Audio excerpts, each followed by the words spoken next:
예, 우리가 계속 지금 출애굽 사건을 보고 있는데요. 지난 시간에는 민수기 31장의 말씀을 보았습니다. 31장은 우리 특별한 군대, 이스라엘의 원수를 갚는 그런 특별한 군대에 대해서 보았죠. 미디안에게 원수를 갚은 사건입니다. 그 다음에 그 뒤에도 32장부터 36장까지 민수기에 기록이 더 있는데요. 이것은 우리가 또 과거에 또 살펴본 부분도 있고, 또 그렇지 못한 부분도 있는데요.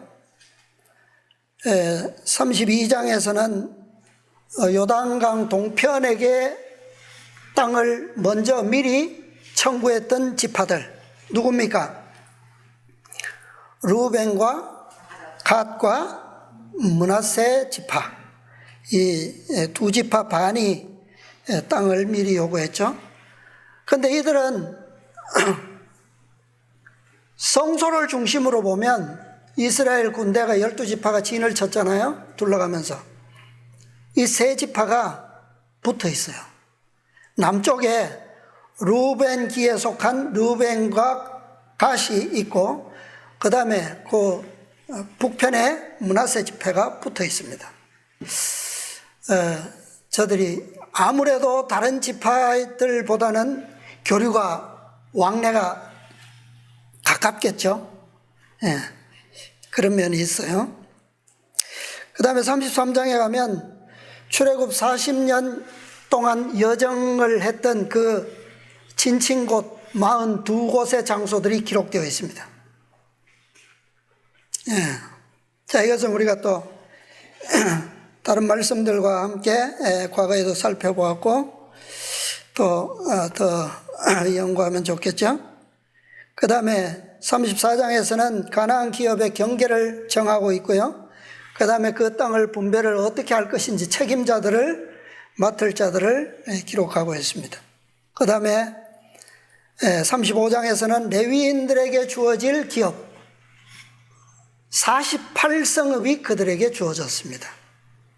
그 다음에 그 성읍에 사면 2000규빗의 땅이 그들에게 주어졌고요. 그 안에는 6개의 도피성이 포함되어 있습니다. 자, 이 목적이 무엇인지 우리가 또 연구할 필요가 있고요.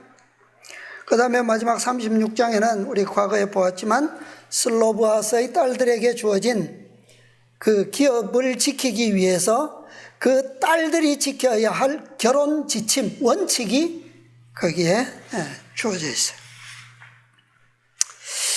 자, 오늘 뭐 이 내용을 보려고 하는 것이 아니고요. 신명기를 보려고 합니다. 신명기 책은 민수기와는 달리 율법에 관한 책입니다. 신명기의 율법은 바알보올의 사건이 있은 직후에 주어졌어요. 그런데 이 율법책에 출애굽기, 민수기에 기록된 사건들이 또 기록된 특별한 기록들이 있어요. 그 중에서 1장에 보면 제일 먼저 어떤 사건을 언급하고 있느냐 하면 가데스 바네아에서 일어났던 사건을 언급하고 있어요. 전쟁이죠. 전쟁입니다. 그 다음에 2장과 3장에 가면 아모리의 두 왕과의 전쟁이 또 기록되어 있어요. 첫 번째는 헤스본 왕 시온을 물리친 것, 그 다음에 또 올라가서 바산 왕 옥을 이긴 사건이 기록되어 있어요. 이 세 전쟁의 사건이 1장, 2장, 3장에 기록되어 있어요. 왜 이 기록이 율법책 제일 먼저 기록되어 있을까요? 1장의 전쟁은 이스라엘 백성이 완패한 전쟁입니다. 완전히 패했던 전쟁이에요. 가나안 족속과 싸웠는데 패했어요. 그 다음에 2장과 3장의 기록은 똑같은 아모리 족속, 가나안 족들과의 싸움인데 이것은 반대로 100% 완성한 전쟁이에요. 이건 무슨 의미일까요? 이것은 바로 하나님의 법과 명령을 이스라엘이 어떻게 취급하느냐에 따라서 그 결과가 필연적인 것을 보여주고 있는 거예요. 원칙적인 설명입니다. 율법이 도덕적 원칙 기준이기 때문에 그것을 설명하기 위해서 이 전쟁이 기록되어 있는 거예요. 대조적으로. 그래서 이 신명기에 기록된 율법은 출애굽기에서 시작해서 레위기까지 주어진 그 율법의 반복인데, 이 율법은 사실은 어디에서 성취되어야 할 법입니까? 기업으로 주어질 얻을 그 땅에서 이스라엘 백성들이 지켜야 할 법이에요. 그런데 3장 마지막에 보면 또 다른 사건이 있는데, 모세의 죽음에 관한 사건이 여기에 또 같이 기록되어 있어요. 이 1장, 2장, 3장에 이렇게 나와 있는 전체적인 이 사건적 기록을 보면 전부 다 율법에 있어서 공의적 측면에서 다루어진 사건들을 기록하고 있는 거예요. 우리는 왜 민수기에서만 어떤 사건은 다루어져 있고 또 어떤 사건은 신명기에서도 반복되어 기록되어져 있는지, 왜 성경의 기록이 그렇게 의도하는지에 대해서 자세하게 이해하면 할수록 우리는 구속의 경륜에 대한 목적을 더 깊이 깨달을 수가 있습니다.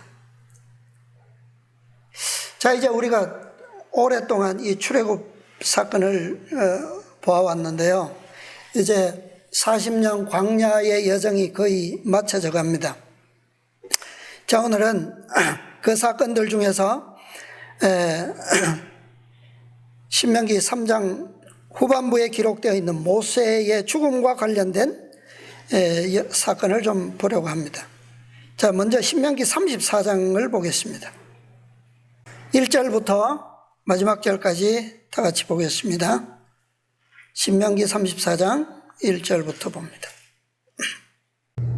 모세가 모압 평지에서 느보산에 올라 여리고 맞은편 비스가산 꼭대기에 이르매, 여호와께서 길르앗 온 땅을 단까지 보이시고 또 온 납달리와 에브라임과 므낫세의 땅과 서해까지의 유다 온 땅과 남방과 종려의 성읍 여리고 골짜기 평지를 소알까지 보이시고, 여호와께서 그에게 이르시되, 이는 내가 아브라함과 이삭과 야곱에게 맹세하여 그 후손에게 주리라 한 땅이라.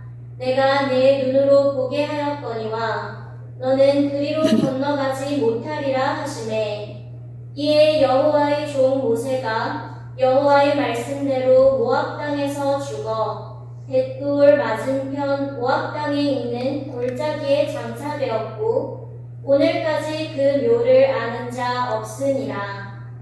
모세의 죽을 때 나이 120세나 그 눈이 흐리지 아니하였고 기력이 쇠하지 아니하였더라. 이스라엘 자손이 모압 평지에서 애곡하는 기한이 맞도록 모세를 위하여 30일을 애곡하니라. 모세가 눈의 아들 여호수아에게 안수하였으므로 그에게 지혜의 신이 충만하니 이스라엘 자손이 여호와께서 모세에게 명하신 대로 여호수아의 말을 순종하였더라. 그 후에는 이스라엘에 모세와 같은 선지자가 일어나지 못하였나니, 모세는 여호와께서 대면하여 아시던 자요, 여호와께서 그를 애굽 땅에 보내사 바로와 그 모든 신하와 그 온 땅의 모든 이적과 기사와 모든 큰 권능과 위엄을 행하게 하시매 온 이스라엘 목전에서 그것을 행한 자더라. 아멘. 네. 자, 이것이 모세의 죽음에 관한 기록이고 모세오경의 마지막 기록입니다. 자, 모세는 어디에 올라갔습니까? 죽음을 막기 위해서 모압 땅에 있는 느보산에 올라갔어요.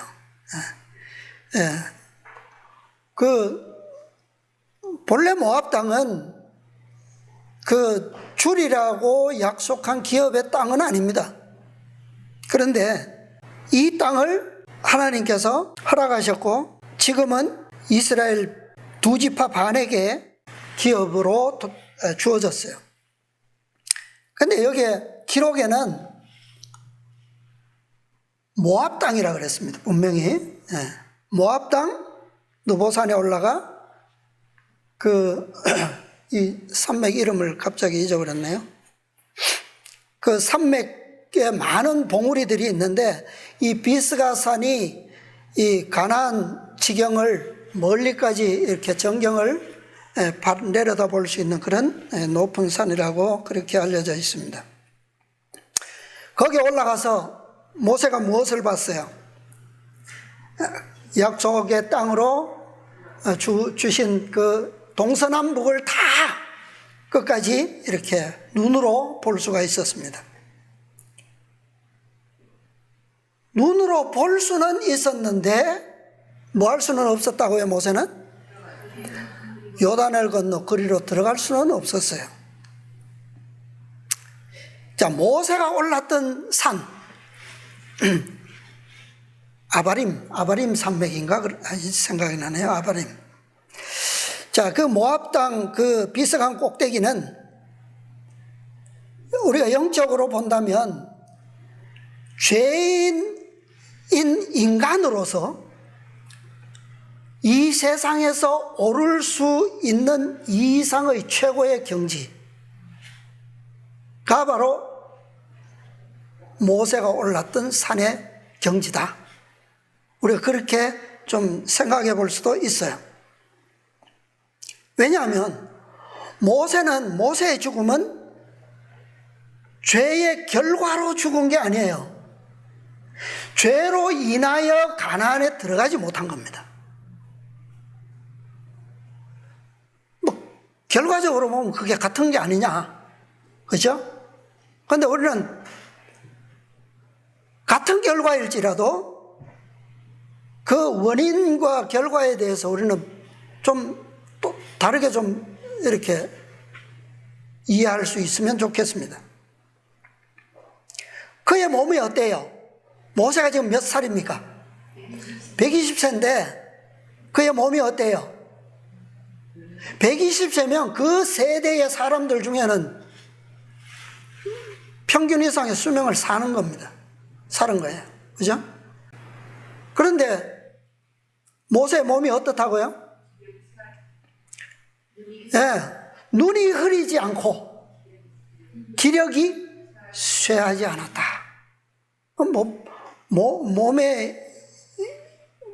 몸은 우리가 기력이 쇠하거나 눈이 흐린다거나 이렇게 하는 것은 다 무엇의 결과입니까? 죄가 끼친 결과죠. 그죠? 그런데 모세에게는 그 저주의 흔적이 없어요. 그러니까 세상에 어떤 사람도 모세처럼 죽음을 맞이한 사람은 없는 것 같아요. 그렇죠? 그가 가나안 땅에 들어가지 못했다. 무엇 때문에요? 죄인데 어떤 죄입니까? 그 누구의 죄예요? 그것은 이스라엘의 죄 때문입니다. 모세가 들어가지 못한 것은.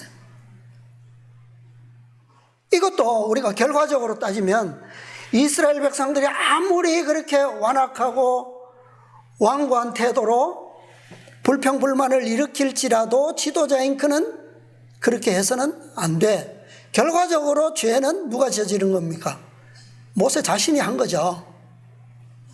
그러나 하나님께서는 그 죄를 누구에게 돌리셨습니까? 이스라엘에게 돌리셨어요. 자, 그것이 여러 번 기록되어 있습니다. 자, 모세를 생각해 보면요. 모세가 가나안에 들어가지 못한 것은 이스라엘을 400년 동안 애굽에서 종살이하던 그 상태에서 구원할 사명을 가졌기 때문에요. 그리고 그 백성들이 애굽에서 구원을 받았죠. 받았음에도 불구하고 광야에서 여전히 뭐 했기 때문입니까? 하나님께 반역했기 때문입니다. 배도와 반역을 반복했기 때문에. 구원을 받고도. 자, 이스라엘 백성들에게 모세를 통해서 하나님께서 기별을 보내셨는데 몇 번의 기별을 보내셨다고요? 5번의 기별을 보내셨어요.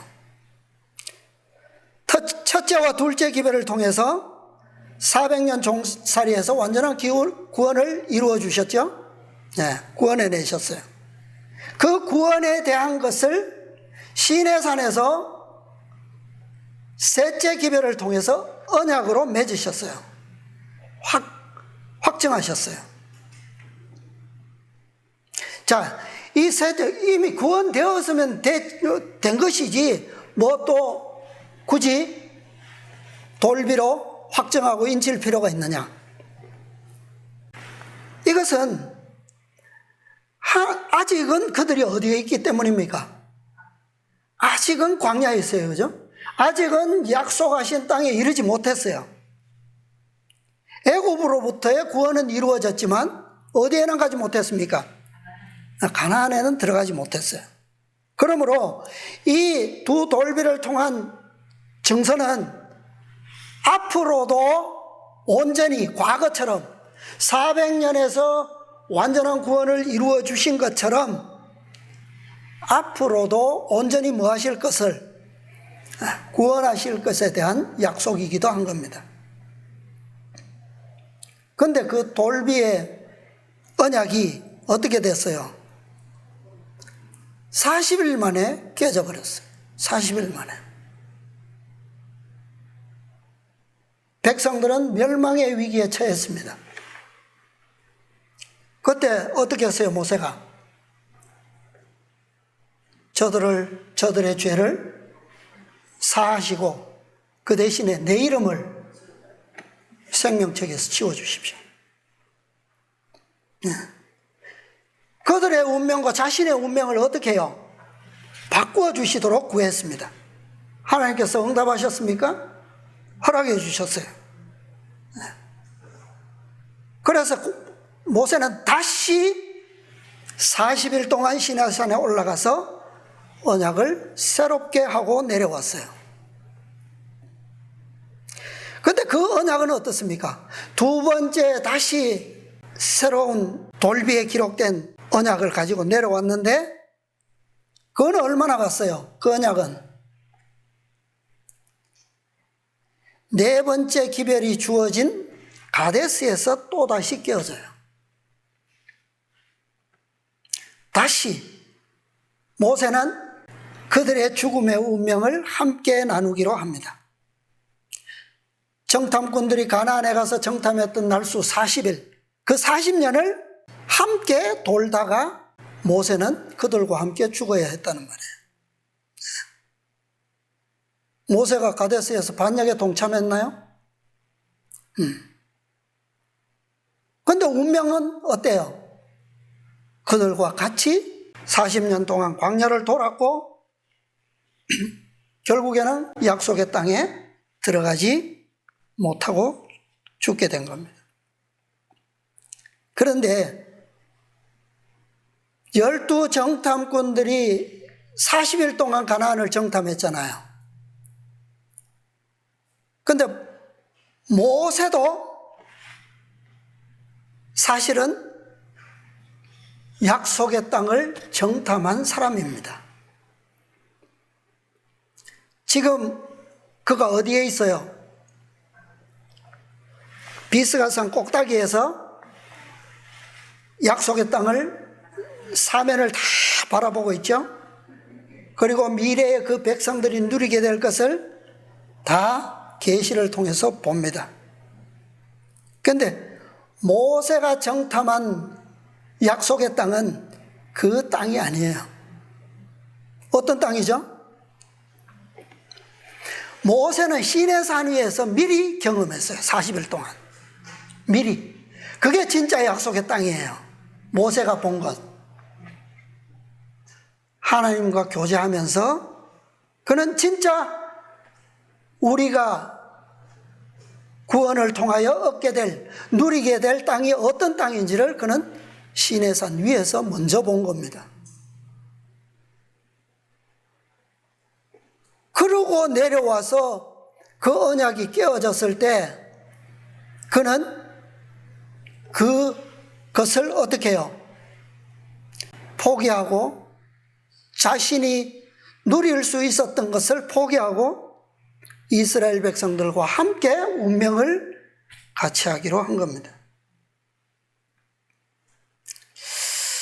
이제는 그렇게 운명을 함께 하기로 한 이상 이제 앞으로의 이스라엘 백성들이 당할 모든 운명도 자신이 감당할 수밖에 없겠죠. 예. 자, 신명기 1장을 보겠습니다. 자, 이 모세가 하나님께서 왜 이스라엘 백성 400년 종살이에서 구원하시기로 하셨을 때 왜 그 사명을 모세에게 맡기셨는가? 왜 그를 부르셨는가? 그것을 우리는 모세의 죽음을 통해서, 이 죽음의 사건을 통해서 우리는 좀 이해할 수가 있습니다. 신명기 1장 19절부터 볼게요. 19절. 자, 19절 읽어주세요. 우리 하나님 여호와께서 우리에게 명하신 대로 우리가 호렙산에서 발행하여 너희의 본 바 크고 두려운 광야를 지나 아모리 족속의 산지 길로 가데스 바네아에 이른 때에 네. 분명히 시내산에서 출발해서 가데스 바네아에서 이른 때의 사건을 여기서부터 기록하고 있습니다. 그 다음에 이 기니까 내용은 다 아시니까 34절.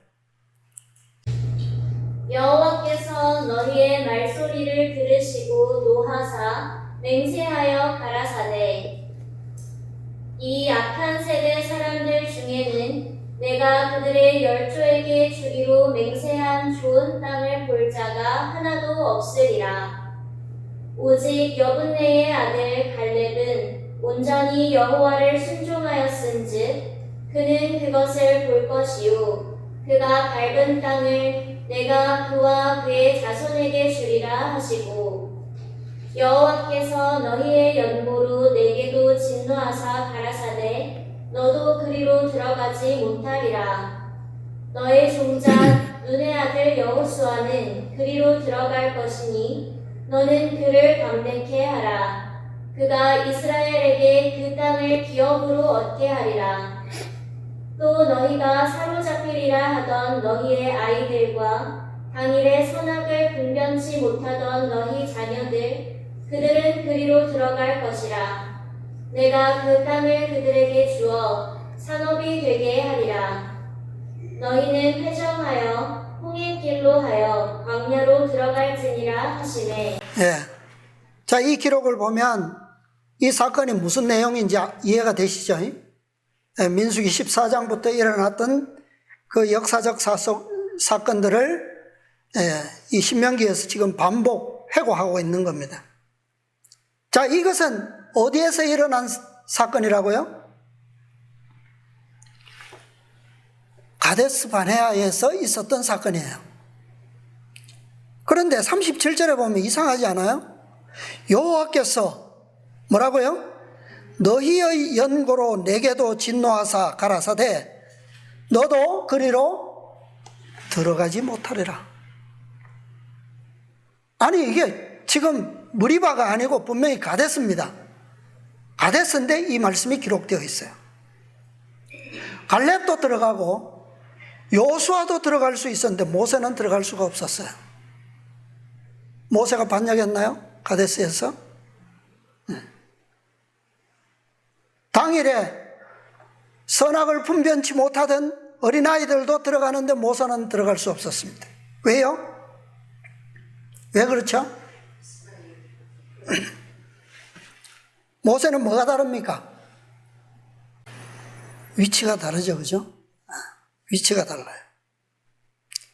모세는 그래서 이스라엘의 고통, 죄의 고통 400년을 졌지만 다시 그들의 남은 미래의 죄값도 같이 짊어져야 했어요. 그런데 이것은 이미 무엇에 기초되어 있습니까? 이것은 시내 산 위에서 맺어진 그 언약의 기초, 어린 양 되신 그리스도의 단 한 번의 희생으로 과거의 400년과 미래의 가나안에 정착하기까지의 모든 죄값에 대한 것으로 충분하다는 말이에요. 응? 그래서 이 모세가 출애굽 광야 이스라엘 백성들을 인도하던 그 40년의 사역은 예수님께서 그리스도께서 이 땅에 오셔서 이루셔야 했던 사명을 그의 사업을 통해서 표상해야 한다는 겁니다. 그런데 모세는 세 기별까지만이 아니고 어디까지도요? 넷째와 다섯째 기별을 통해서도 그 사명을 어떻게 완전하게 표상해야 돼요. 성취해야 하는 겁니다. 그런데 모세는 그 사업에 있어서 어떻게 됐어요? 마지막에 그 그리스도의 사업에 대한 표상을 어떻게 했습니까? 흐리고 말았어요. 그러니까 넷째 기별이 주어진 그 가데스 바네아 그 사건에서부터 모세는 이미 백성들의 죄를 뭐 한 겁니까? 감당해야 하는 거예요. 그의 실수는 여기서 나타난 게 아니에요. 광야를 돌고 38년을 돌고 두 번째 가데스를 지나고 무리바에 왔을 때 그에게 뭐가 나타났어요? 실수가 나타나요. 죄가. 성경에는 분명히 무리바의 물에서 가나안에 들어갈 수 없는 이유가 분명히 언급되는데 지금 이 신명기 1장에서는 이미 어디서부터 나타나요? 38년 돌기 전에 가데스에서부터 그는 이미 그의 운명이 나타난단 말이에요. 계시록 18장의 두 기별은 어떤 기별입니까? 붙어 있어요. 그죠? 서로 붙어 있어요. 자, 우리가 이것을 제가 참 설명이 서툰데 여러분들 잘 이해하시기 바랍니다. 예수님께서는 4000년 마지막에 오셔서 단 한 번의 죽으심으로 인류 6000년에 대한 모든 죄값을 다 어떻게 하신 겁니까? 다 치르신 거예요.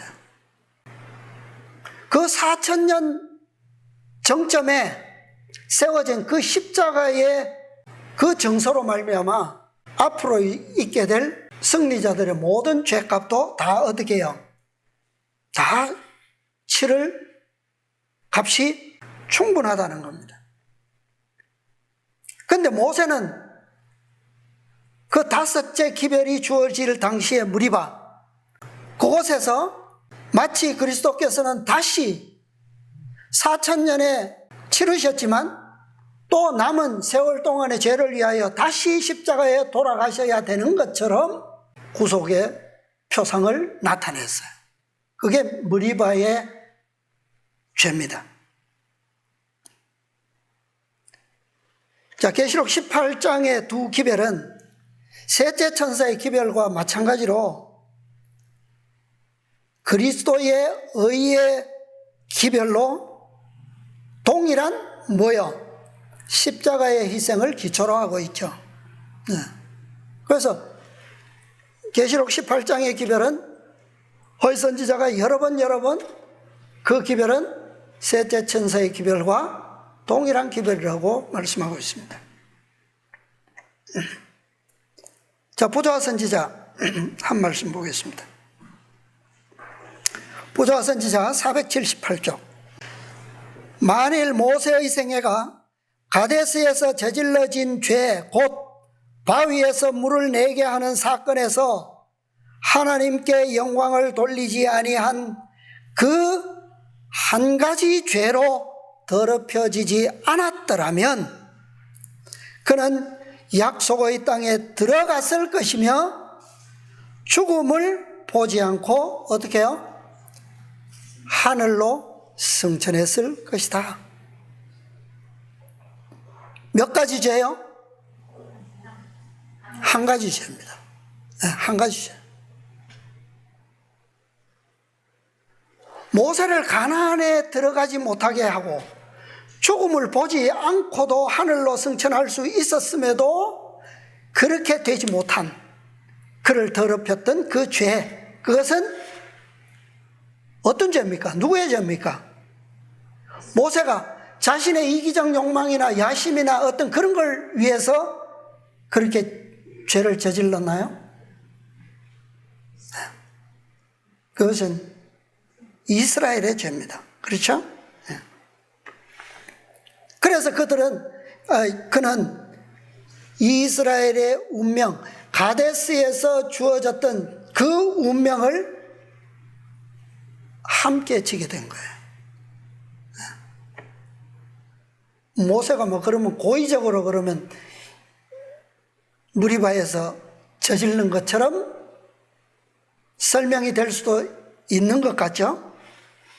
그런데 하나님의 경륜을 우리가 어떻게 자세히 알 수 있습니까? 그죠?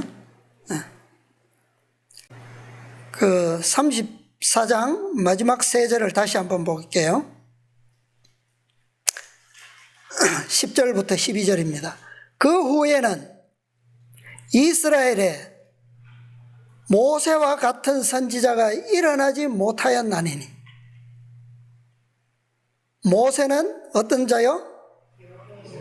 여호와께서 대면하여 아시던 자요. 자, 모세가 예언을 했죠. 나와 같은 선지자를 뭐 하시겠다고요? 일으키시리니.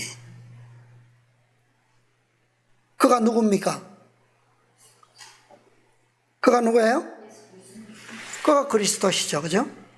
근데 그리스도는 모세처럼 어떤 자요? 여호와께서 대면하여 아시던 자요. 맞습니까? 여호와께서 그를 어디로 보내사? 애굽 땅에 보내사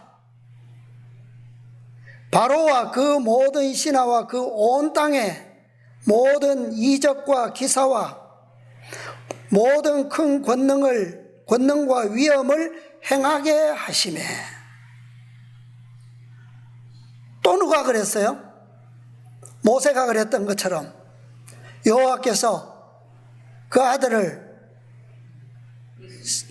이 땅에 세상에 보내사 바로와 그 모든 신하와 온 땅의 모든 무엇을 행하셨다고요? 이적과 기사와 권능과 위엄을 행하게 하시매. 어디에서 행한 자라고요? 온 이스라엘 목전에서 그것을 행한 자더라. 그러니까 모세가 행한 40년의 사역과 예수님께서 오셔서 행하신 사역이 어떻습니까? 같죠? 모세는 그리스도의 표상입니다. 그러니까 모세는 애굽 땅에 보내졌고 그리스도는 애굽을 상징하는 이 지구상에 보내심을 받았죠. 그런데 그분의 사업은 뭐예요? 목적이 뭐라고요? 여호와의 이적과 기사와 권능과 위엄을 누구 앞에서? 온 이스라엘 목전에서 행하여 보이시려고 보내심을 받은 겁니다.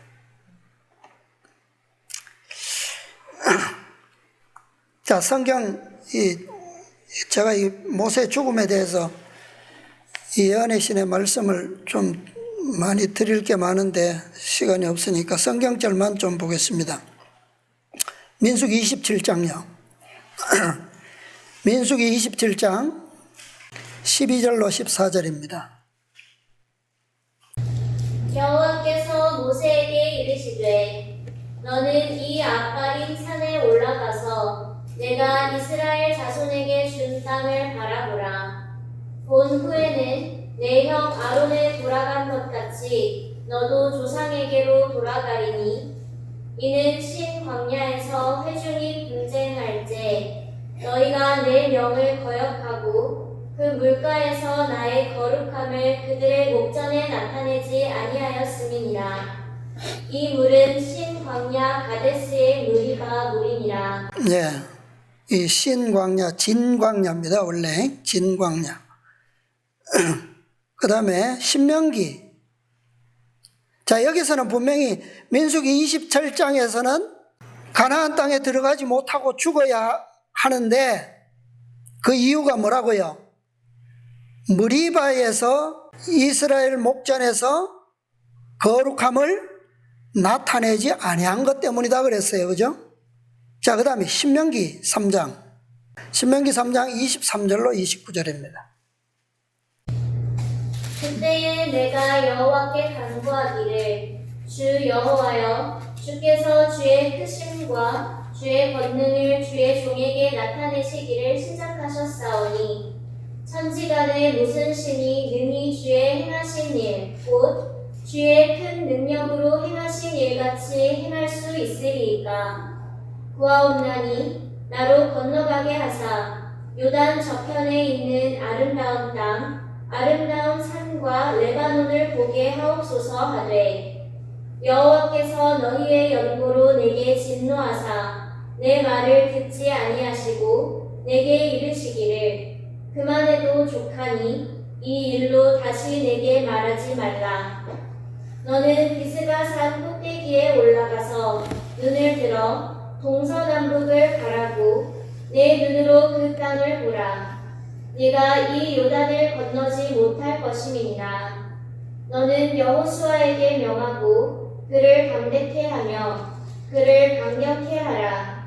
그는 이 백성을 거느리고 건너가서 네가 볼 땅을 그들로 기업으로 얻게 하리라 하셨느니라. 그때에 우리가 백부올 맞은편 골짜기에 거하였었느니라. 예. 자, 여기에 26절에 보면 왜 요단을 건너지 못한다고요? 너희의 영고로 내게 진노했다. 그 다음에 4장, 신명기 4장. 계속 반복하는 말씀인데 같은 말씀이에요. 4장 20절로 22절. 여호와께서 너희를 택하시고 너희를 쇠풀무 곧 애굽에서 인도하여 내사 자기 기업의 백성을 삼으신 것이 오늘과 같아도 여호와께서 너희로 인하여 내게 진노하사 나로 요단을 건너지 못하며 내 하나님 여호와께서 내게 기업으로 주신 그 아름다운 땅에 들어가지 못하게 하리라고 맹세하셨은즉 나는 이 땅에서 죽고 요단을 건너지 못하려니와 너희는 건너가서 그 아름다운 땅을 얻으리니. 네, 여기도 똑같이 말씀하고 있죠. 네, 너희로 인하여 내게 진노하사 나로 요단을 건너지 못하며 그랬어요. 31장, 신명기 31장 1절 2절. 모세가 가서 온 이스라엘에게 이 말씀을 베푸니라.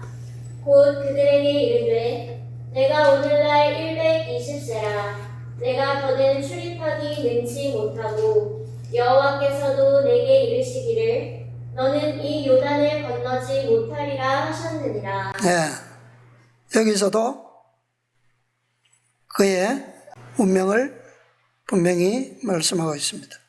또 32장, 신명기 32장 48절로 52절. 당일에 여호와께서 모세에게 일러 가라사대 너는 여리고 맞은편 모압 땅에 있는 아바림 산에 올라 느보 산에 이르러 내가 이스라엘 자손에게 기업으로 주는 가나안 땅을 바라보라. 내 형 아론이 호르 산에서 죽어 그 조상에게로 돌아간 것 같이 너도 올라가는 이 산에서 죽어 내 조상에게로 돌아가리니 이는 너희가 신 광야 가데스의 무리바 물가에서 이스라엘 자손 중 내게 범죄하여 나의 거룩함을 이스라엘 자손 중에서 나타내지 아니한 면모라. 내가 이스라엘 자손에게 주는 땅을 네가 바라보기는 하려니와 그리로 들어가지는 못하리라 하시니라. 예. 자, 왜 이토록 많은 기록을 그의 그 단 한 가지 한 번의 죄, 그것 때문에 들어가지 못한다라고 하는 것을 왜 이토록 여러 번 언급해서 기록해 놨을까요? 신명기서에. 이것이 하나님의 어떤 측면을 설명하는 겁니까? 공의의 측면을 분명하게 설명하는 거예요. 예. 그는 40년 동안 하나님의 집에서 충성된 사원으로 일했지만 그 단 한 번에 구속의 경륜을 잘못 설명하는 그 일 때문에 그는 요단을 건널 수가 없었어요. 그 다음에 그는 살아서 하늘에 승천할 수가 없었습니다. 모압 땅, 약속의 땅이 아닌 모압 땅에서 죽었고 거룩한 백성의 지경 밖에서 죽임을 당했고, 그러나 그는 어때요? 그 죽음에 오래 머물게는 하지 않으셨습니다. 곧 부활시키셨고 하늘에 승천했어요. 자, 이게 뭡니까? 그렇게 구원하셔서 부활시키셔서 승천을 시키실 것이라면 왜 굳이 이렇게 해요? 자, 우리가 하늘에 승천한 두 사람 있죠. 누굽니까? 현대 진리와 관련해서 이 두 사람, 모세와 엘리야죠, 그죠? 이 표상을 위해서 이렇게 성경에 상세하게 기록이 된 거예요.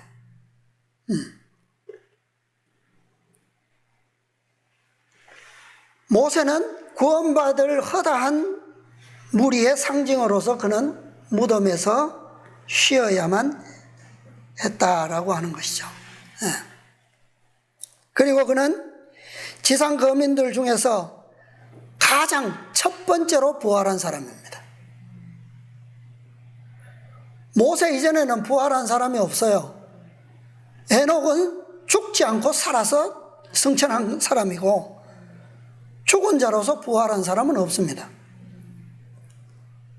그러므로 모세는 첫 번째로 부활할 자들을 상징하는 거예요. 그들이 누굽니까? 허다한 의인들의 부활이죠. 첫째 부활. 그 부활에 대한 표상자로서 모세는 죽었고 부활했고 승천했다. 모세는 허다한 무리로서 죄인인 인간이 오를 수 있었던 그 품성적으로 최고의 이상의 경지를 성취한 사람입니다. 그죠?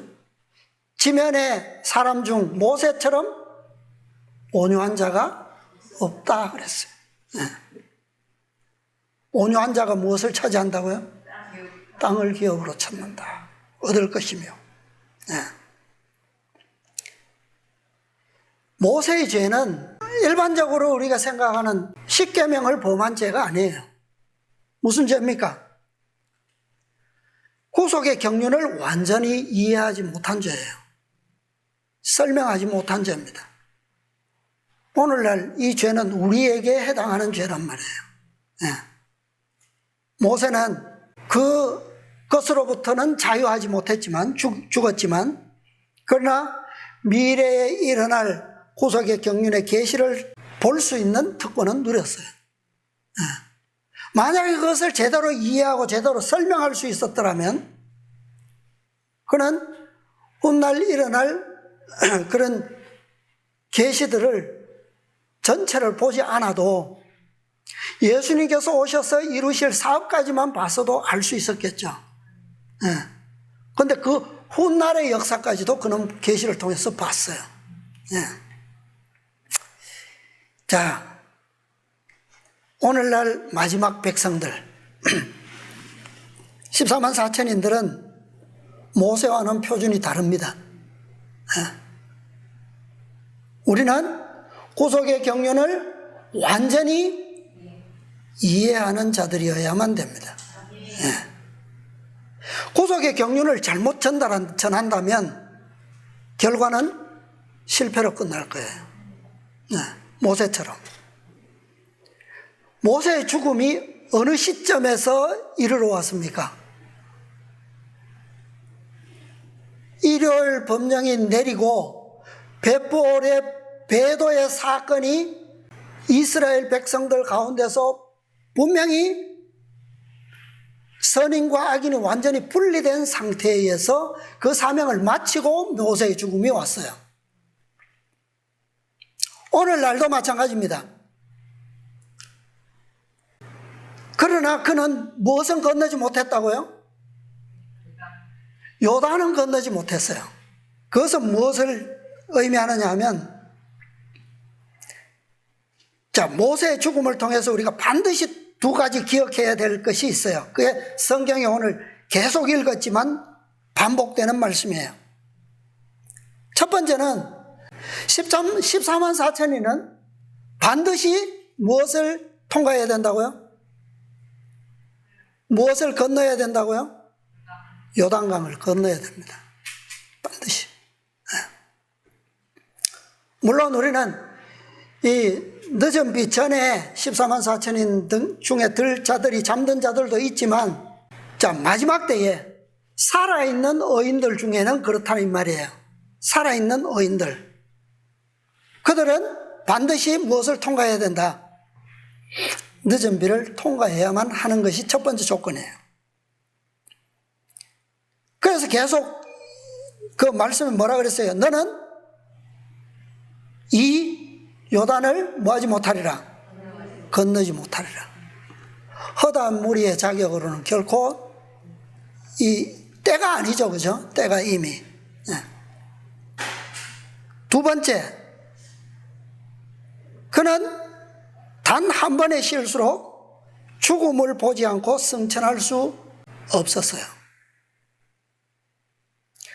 죽음을 맛보고 부활을, 첫째 부활을 통하여 승천하게 됐다 이 말이에요. 그러나 14만 4천이는 어때요? 첫째 부활에 일어난 허다한 무리와 달리 살아서 승천할 자들입니다. 그게 달라요. 요단을 건너는 것이 첫 번째 조건이고 자격입니다. 두 번째는 살아서 승천할 자들. 그게 두 번째 자격이에요.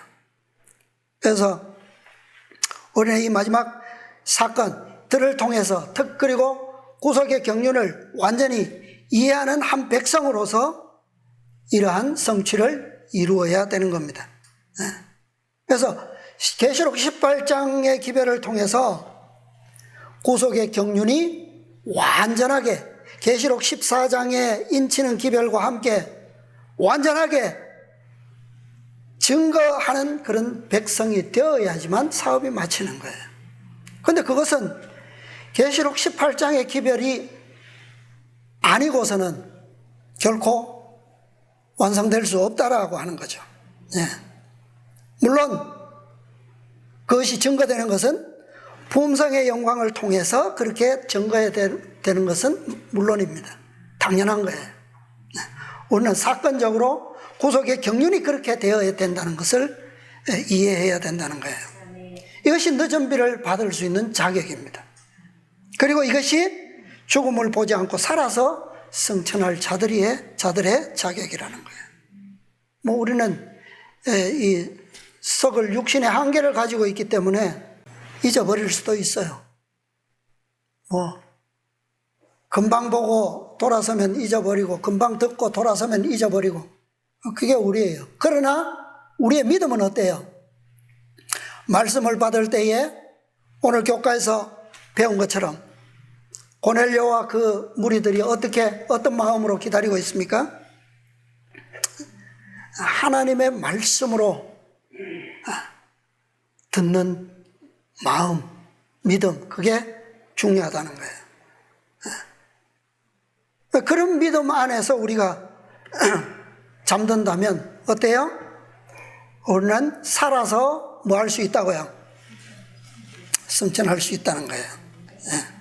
그래서 우리가 이러한 역사들을 공부하는 의미가 중요성이 오늘날 정말 마지막 백성이라고 마지막 교회라고 이렇게 공언하는 그곳에서 우리가 결코 깨달을 수 없는 다 포기하고 다 잃어버린 그러한 경륜이 오늘 이 마지막 기별들을 통해서 또 이것을 믿음으로 우리가 취할 때에만 이 구속의 경륜이 완성될 수 있고 완전하게 성취될 수 있다라고 하는 것을 확실하게 믿으시고 또 이러한 연구의 마음으로 이런 믿음 안에서 우리가 함께 머물기를 간절히 바랍니다.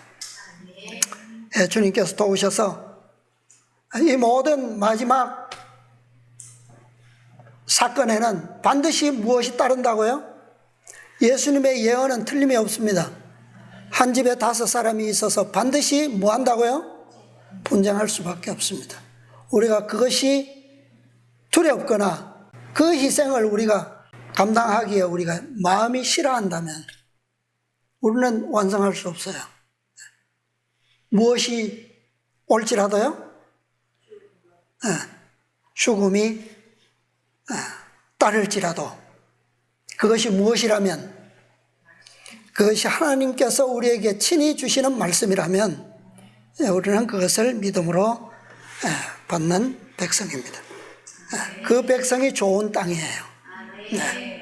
우리 모두 함께 이 축복을 누리시게 되기를 바랍니다. 하늘에 계시는 자비하신 저희들의 아버지시여, 오늘 저희들에게 이 복된 안식일을 허락해 주셔서 감사합니다.